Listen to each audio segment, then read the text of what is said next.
we're making the RM166 Moroccan.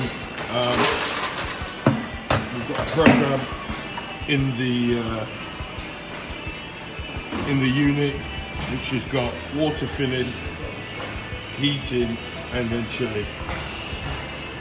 Rob at the moment is putting in the dry ingredients.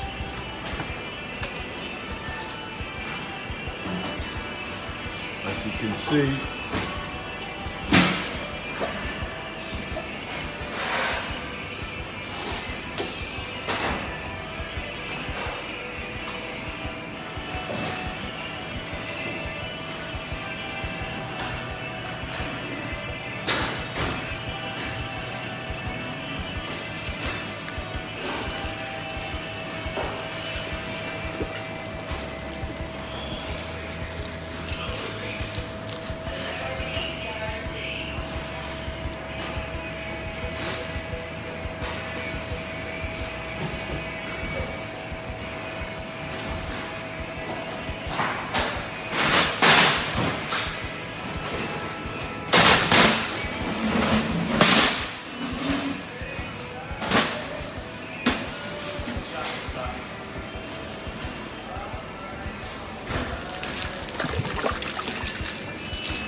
stop it now and then I'll restart it again once we've started it.